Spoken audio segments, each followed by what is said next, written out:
할렐루야, 반갑습니다. 12월 26일 화요일 아침 묵상 시간입니다. 오늘도 말씀 가운데로 나오신 우리 함께하는 교회 모든 성도님들을 예수님의 이름으로 축복하고 환영합니다.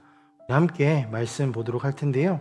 빌립보서 4장 1절부터 23절까지 말씀입니다. 한 절씩 보도록 하겠습니다. 오늘은 새번역 성경으로 읽도록 하겠습니다. 그러므로 사랑하고 사모하는 나의 형제 자매 여러분, 나의 기쁨이요 나의 면류관인 사랑하는 여러분, 이와 같이 주님 안에 굳건히 서 계십시오. 나는 유오디아에게 권면하고 순두계에게도 권면합니다. 주님 안에서 같은 마음을 품으십시오. 그렇습니다. 나의 진정한 동지여, 그대에게도 부탁합니다. 이 여인들을 도와주십시오. 이 여인들은 글레멘드와 그 밖에 나의 동역자들과 더불어 복음을 전하는 일에 나와 함께 애쓴 사람들입니다. 그들의 이름은 생명책에 기록되어 있습니다. 주님 안에서 항상 기뻐하십시오. 다시 말합니다. 기뻐하십시오. 여러분의 관용을 모든 사람에게 알리십시오. 주님께서 가까이 오셨습니다. 아무것도 염려하지 말고 모든 일을 오직 기도와 간구로 하고 여러분이 바라는 것을 감사하는 마음으로 하나님께 아뢰십시오. 그리하면 사람의 헤아림을 뛰어넘는 하나님의 평화가 여러분의 마음과 생각을 그리스도 예수 안에서 지켜줄 것입니다.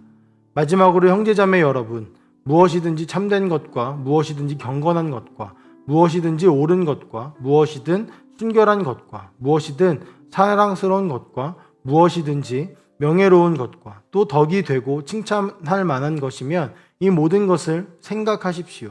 그리고 여러분은 나에게서 배운 것과 받은 것과 듣고 본 것을 실천하십시오. 그리하면 평화의 하나님께서 여러분과 함께 하실 것입니다. 나를 생각하는 마음이 여러분에게 지금 다시 일어난 것을 보고 나는 주님 안에서 크게 기뻐하였습니다. 사실 여러분은 나를 항상 생각하고 있었지만 그것을 나타낼 기회가 없었던 것입니다. 내가 궁핍해서 이렇게 말하는 것이 아닙니다. 나는 어떤 처지에서도 스스로 만족하는 법을 배웠습니다. 나는 비천하게 살 줄도 알고 풍족하게 살 줄도 압니다. 배부르거나 굶주리거나 풍족하거나 궁핍하거나 그 어떤 경우에도 적용할 수 있는 비결을 배웠습니다. 나에게 능력 주시는 분 안에서 나는 모든 것을 할 수 있습니다. 그러나 여러분이 나의 고난에 동참한 것은 참 잘한 일입니다. 빌립보의 교우 여러분, 여러분도 아는 바와 같이 내가 복음을 전파하던 초기에 마케도니아를 떠날 때에 주고받는 일로 나에게 협력한 교회는 여러분밖에 없습니다. 내가 데살로니가에 있을 때에도 여러분은 내가 쓸 것을 몇 번 보내주었습니다. 나는 선물을 바라지 않습니다.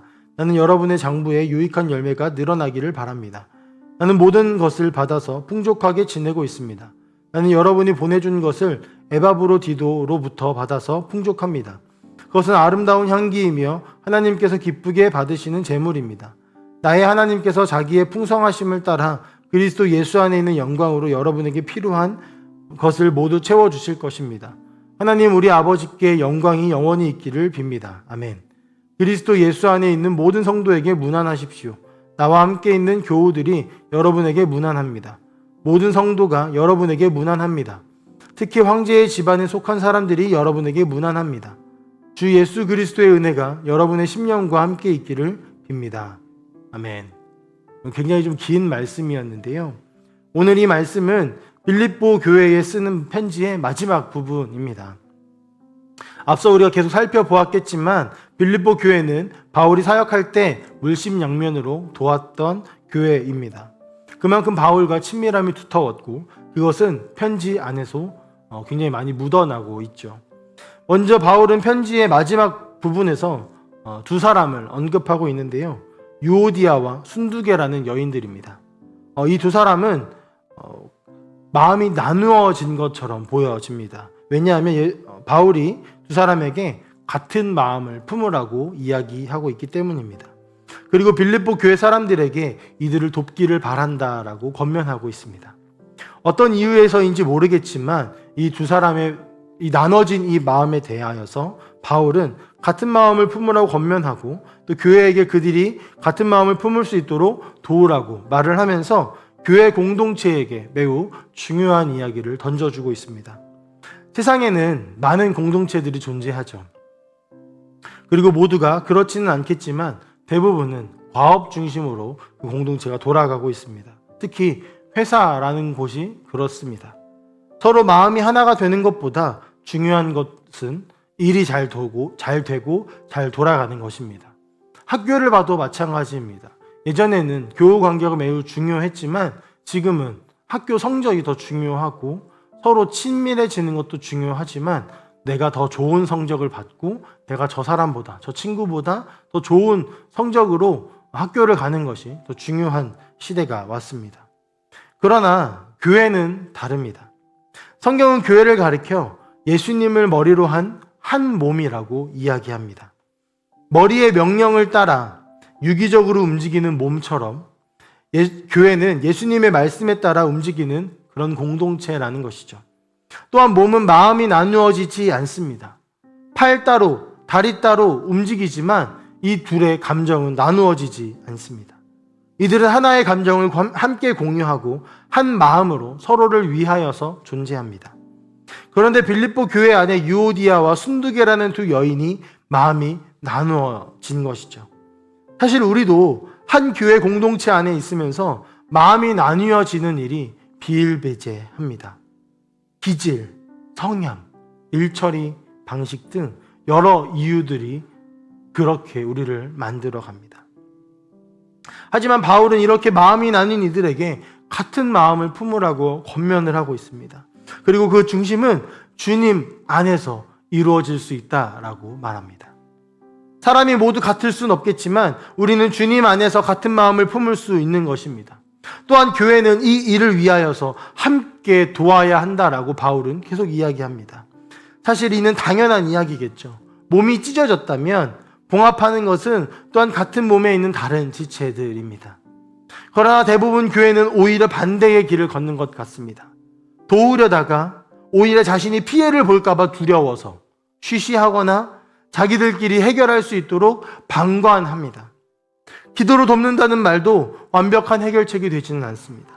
정말 교회를 위해 또한 분열된 상태를 위하여서 우리가 기도를 하고 있다면 적극적으로 그 일에 대해서 나서지 않을 수 없습니다. 물론 지혜롭게 기도로 기다려야 되는 때도 있겠지만 우리의 모습은 기도한다라는 말로 퉁치고 그냥 방관하고 있는 것은 아닐지요.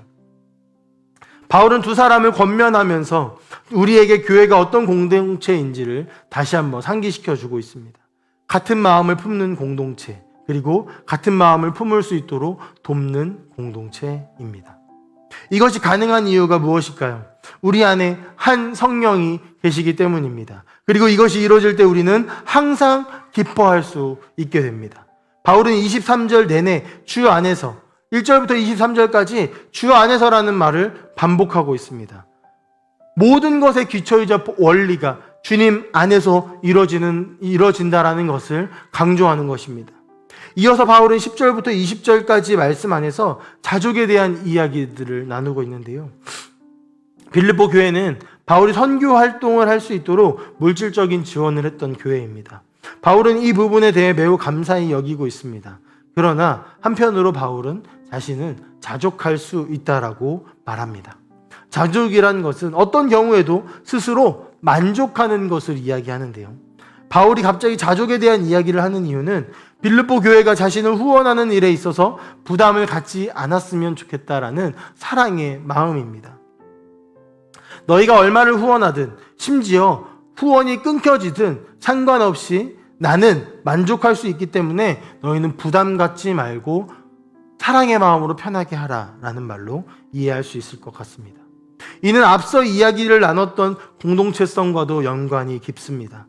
빌립보 교회는 자신의 몸과 같은 바울을 사랑으로 후원하고 있고 바울은 마찬가지로 자신의 몸인 빌립보 교회가 자신 때문에 부담을 갖지 않도록 그런 마음으로 이런 겉면의 이야기를 합니다. 서로가 서로의 마음을 잘 알기 때문에 가능한 일이겠죠. 그렇다면 바울은 또한 어떻게 자족할 수 있게 될 수 있을까요? 13절 말씀이 명확하게 나오는데요. 이렇게 나옵니다. 나에게 능력을 주시는 분 안에서 나는 모든 것을 할 수 있습니다. 라고요. 여기서 바울의 원리가 또한 등장합니다. 나에게 능력 주시는 분 안에서입니다. 이 말은 바울이 계속 반복했던 주 안에서라는 말과 같죠. 바울은 주 안에서 모든 것을 할 수 있는 비결을 배운 것입니다. 이것은 바울이 어떤 형편에 처하든 나는 상관없다라는 말이 아닙니다. 오히려 자족이란 말의 의미처럼 스스로 만족한다입니다. 내가 어떤 형편에 처해 있든 나는 그거를 신경 쓰지 않는다를 넘어서서 만족하는, 다시 말해서 부유함을 누리고 있다라는 것입니다. 바울은 수많은 경험들을 통해 예수님 안에서만 누릴 수 있는 참된 부유함을 깨닫게 되었습니다. 그렇기 때문에 눈으로 보이고 만져지는 그 어떤 것도 자신에게 주어지는 주 안에서 누리는 이 부유함을 흔들 수가 없는 것이죠. 바울은 사랑하는 빌립보 교회에 수많은 믿음의 원리를 가르치며 사랑으로 권면하고 인사하며 가르치고 또 함께 기뻐하고 있습니다. 그중 오늘 말씀을 통해 우리는 두 가지를 좀 붙잡기를 소망합니다. 우리는 예수님 안에서 한 몸이며 한 성령으로 묶여 있어서 같은 마음을 품고 나아가야 하는, 그리고 나아갈 수 있는 공동체, 즉 교회라는 사실과 주님이 주시는 참된 만족을 누릴 때 비로소 어떤 상황에서도 자족할 수 있다는 이 사실을 붙잡기를 소망합니다. 사랑하는 함께하는 교회 성도 여러분, 오늘 하루도 말씀을 통해 주신 하나님의 사랑의 음성을 들으시기를 소망합니다.